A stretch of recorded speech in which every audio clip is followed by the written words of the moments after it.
happened with you and Jay-Z? With me and Jay-Z, it was a thing, man, that ego or what? Yeah, it was like basically I heard him say some shit like niggas saying is he blood, is he crip, and this and this and that, and I'm like, cuz these niggas don't know nothing about no gangbanging. Like, why would he? You know what I mean? It was some shit like that, and then I was making a song called "Trued Up." Come at me, foul, I'll bust them in the bows for this rag, bro. Get bag. And I just aired it out. Like, nigga, this crip, you know what I'm saying? I just aired it out, you know what I mean? But at the end of the day, me and this nigga was cool, so. Yeah, we on Boss Talk 101. Yeah, we gonna talk. Bring you back in. So I read something here that you basically went to Marcy Project when you had issues with Jay-Z? Yeah. And the cool part about it, we was all cool, you know what I'm saying? I mean, before that beef, me and Jay-Z was cool, and they gave me like 7 different numbers to keep in touch with them, you know what I'm saying? And shout out to Ant Live, rest in peace, who connected me with, like, I went to New York with Ant Live, rest in peace, shout out to Big Chuck, him and Ant Live, that was his boy. And that day, Ant Live had me meet with Jay-Z. I met with the Locks. I met with Scarface. I met with Eve, Stevie J, all in one day. You know what I'm saying? And I remember us going to Stevie J house and kicking it with Stevie J, and then that's when he was dating Eve.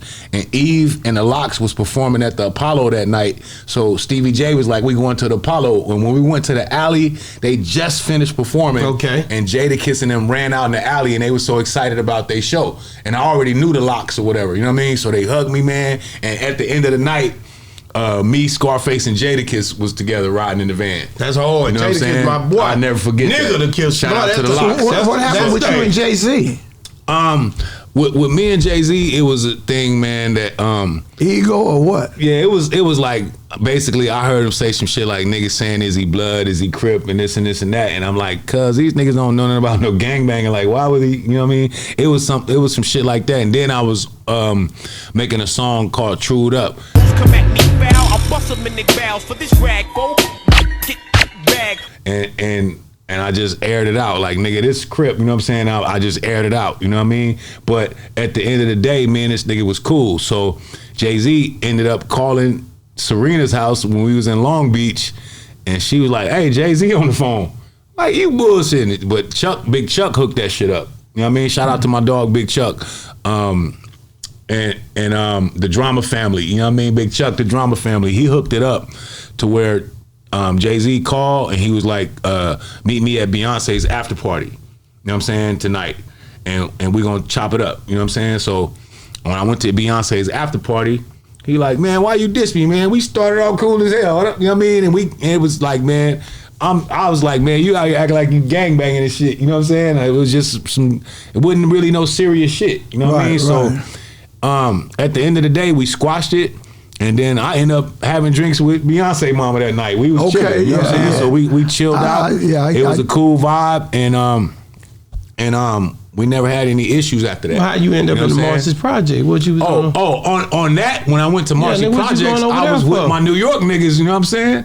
I was with my New York niggas, and they like, nigga, ain't nobody gonna do nothing, son. We'll air a motherfucker out. My New York niggas like, they nigga, was from Marcy's? No, they wasn't from Marcy, but they was like, nigga, anybody sneeze wrong, we gonna air their ass out. You know what I'm saying? You just going over there and say, nigga, I'm in your hood. Yeah, and so the guys I was with, they had New York sold up at the time. So they didn't give a shit what projects it was. And you did before you had spoke to Jay. Yeah, and then it wasn't no gangbanging in New York at the time. Yeah, so y'all just went because them were your partners. Yeah, they was my partners, and they was like, bro, anybody sneeze wrong, we gonna air their ass out. I went over there with 2 New York niggas. I didn't have nobody from Cali with me. I went over there with 2 New York niggas. Wow. And they was like, nigga, we'll air this motherfucker out. And I was like, this my type of nigga, son. But you know, things change so much though. Now you do have people in New York. Hold on, I gotta say this. Let me say this. That cool part about that was that commercial that I did was actually for BET, and Trued Up came out on Motown. So I know niggas was like, how the fuck he putting the record out in New York on Motown and it's on BET? That Marcy Project commercial. It is. Yeah. Wow. So niggas see me talking about, if you ain't got bulletproof love, you ain't got no love, cuz, on in front of the Marcy sign. Ooh. You know what I'm saying? So that was crazy. But one thing that wasn't fair with that battle, when I put out Trued Up, I know I could compete with any rapper, bro. Okay. You know what I'm saying? And when I put out Trued Up, Def Jam was calling the radio stations because it started blowing up so much on the radio with Motown. And they start threatening to not do summer jams in those towns if they kept playing that record. So not you only some early on Drake stuff. Yeah. That's what you did. No, my mama. No. You feel me? That was that early on Drake type. Let's try to stop the momentum of the song. My mama, and that's what they was doing, trying to stop the momentum of the song, and they was threatening to not do summer jams in those towns that was supporting the record. Yeah, they didn't want to do it. It wasn't like it was just a friendly. Equal battle. The Machine was going against me because that was their man. Right. You feel me? Right. So the Machine was going against little old San Diego. So you gotta understand how Drake feel. No doubt. No, hell no. No doubt. Hell no.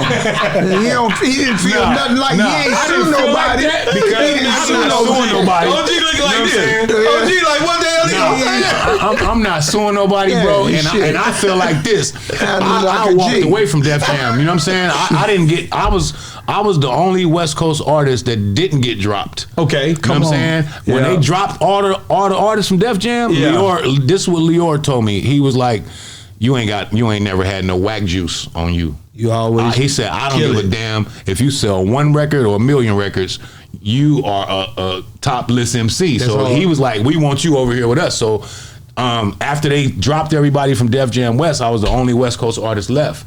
But it was a thing where I think I seen Ja Rule's marketing plan, and then I seen mine, and I said, these niggas ain't doing a quarter of the stuff they doing for me. You know what I'm saying? And then I was about to put out a record called Hotter Than Fish Grease on Def Jam, and they pushed the record back, which was business. But I got kind of pissed off, and I was like, I got into a point to where I didn't want nobody telling me what to do. You know what I'm saying? And I already had a name for myself now. So I was like, I could go independent and be happy. As long as I feed my fans now, I don't care about all this glamour and you gotta do something strange for some change seem like to go up in the ranks. You know what I'm saying? So I definitely wasn't doing that. And if somebody would have came at me like that, it wouldn't have been, you know, it wouldn't have been safe for them. You know what I'm saying? If you would have came at me, and I had all my homies with me too.